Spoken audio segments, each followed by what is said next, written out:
Hey guys, welcome to another video. I know it's been a while, but life has been lifing. So, with the upcoming MiG-29 module, which I'm sure a lot of people are looking forward to, myself included, because it's my favorite fighter, which dates back all the way to like the Red October event between the German MiGs and the Hornets and whatnot. But in this video, I'm just going over a tactic that I drew up. Um, As you can see from this call, I had a bandit at 295 for about 50 kilometers, somewhere around a little under 30 miles. Um, and I just started off with a rapid altitude change and descent into the notch. It's pretty standard stuff. But then I get a call out for another bandit that is 304 for 45 kilometers at 11,000. That bandit's a higher priority threat than the one previous, so I have to kind of change what I'm doing here to notch this bandit. Unless you're familiar with notching, you put the bandit on your beam, dive into ground clutter, disrupt bandits' radar.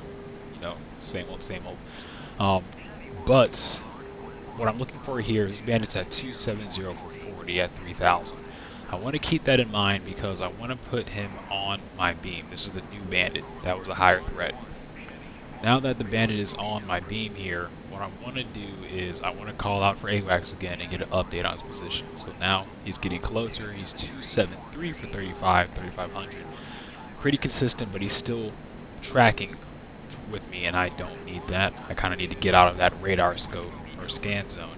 So I'm waiting for my RWR to drop that signal from his radar spiking me, and I'm trying to make sure that that signal gets dropped before I start my next maneuver here. So now he's 277 for 27. I believe the spike dropped. Did it drop yet? Let's see. And the spike drops. There you go. So now he's at 286 for 21. He's about 10 degrees behind my beam here. So now I click into burners because I want to get us out of his scan zone as quickly as possible. And I start my J-hook turn. Now, the J-hook is basically essentially a maneuver that's going to get me to slowly progress to this bandit 6. And now he's transitioning to 304, which is the right hemisphere here at 15 clicks. And he's going to be about 10 miles in front of me. So with this maneuver performing, I should keep my turn going, and I should end up perfectly behind the bandit. This is a maneuver that was done by a lot of MiG-29 pilots. I forgot which nationality it was. But essentially, this J-hook is going to get you on the tail of the bandit if performed correctly. And this is how you're going to get to the merge in the MiG-29. Now, he scooted in front of my nose here, but I didn't pick him up, and I was perfectly on his tail. And the maneuver was performed properly, but I overcorrected. Like I said, I'm just not getting back into it. Nonetheless, you know, he's like 2 miles in front of me. I'm going to pick him up, and that's going to be a merged kill in the MiG-29. Now, there's plenty of different ways to do this. It doesn't always have to be, you know, a notch. I've drawn up like 3 different ways to get it close to the MiG-29 at this point. I've got like 10 different videos doing it. But I thought this was a pretty good example of it, so I thought I'd upload it and kind of try and give some commentary on it here. But you know, F-16, less than 10 miles, he never got a shot off, never got a track, and that's going to be a really good kill. And that's what you're going to want to do with the MiG-29, especially when it comes out. Based on the 29 that we're getting one that doesn't have that laser, if I'm pronouncing that right, data link, meaning you're not going to have the control with the GCI, which would override your functionality and lock the targets for you, which would have made that track a lot easier for me if, you know, that's something that's going to be implemented in the future, which it won't initially. So what you're going to find is there's going to be a really heavy workload with the MiG-29 when it comes to setting your elevation, scan distance, radar. But essentially, that is how you're going to want to use the 29. You can BVR with it. It's possible. But it's not something you're going to want to do in a 1v mini scenario. Now here, I'm getting spiked by a bandit. I immediately break into the notch, beam the bandit, and I call out to my AWACS to get an understanding of what I'm dealing with here.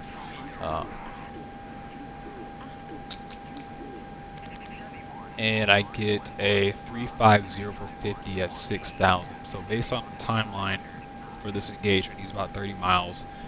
If I treat this like an F-16 or a Fox 3 carrying aircraft, I'm still relatively safe.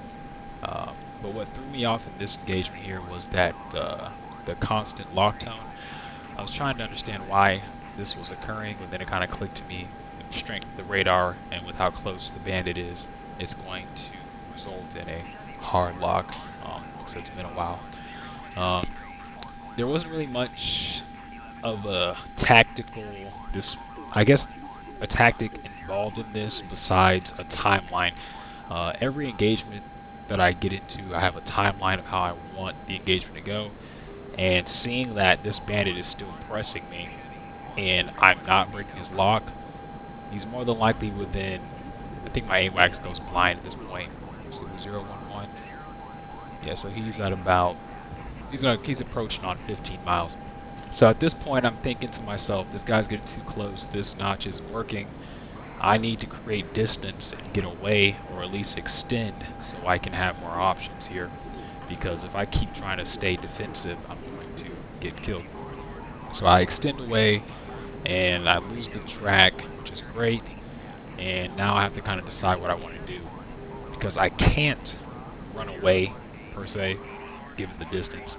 So I have to try and be offensive and find a way to outmaneuver this bandit's radar and press the bandit. Um, I guess they would say cheeky breeky at this point. But the bandit is reacquiring me again. I think this might be a different one here. Let's see.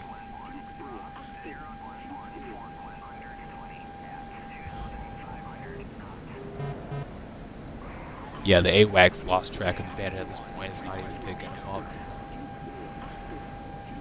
So now I need to come up with some options here. I have to figure out what I need to do to try and break this bandit's lock. I'm looking for hills. I'm looking for terrain. I'm looking for something that can mask my aircraft so I can come in close to this guy and give him a nice hug. So I see this ravine canyon off to my left, and I decide that that's going to be my best ditch effort at getting close to this bandit.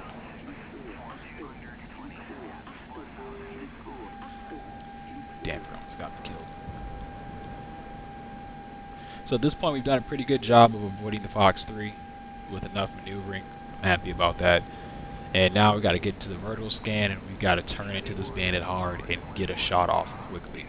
We're going to terrain mask as best as we can here and avoid a tree. Don't want to hit that. And we get our lock on this F-14, and he goes down. I think I dodged a missile there, I sure did. And he breaks his wings. I'm going to take that. That's a kill on my part. I don't care, because, you know, you've got a Phoenix and you were never able to use it. I'll take it. But yeah, so essentially, I'm going to be making some videos on the 29 up until the release. I've got, like I said, I've got a plethora of tactics drawn out for this aircraft. I mean, I've watched the interviews. It's like my love child of aircraft. So expect a lot of good things with this aircraft.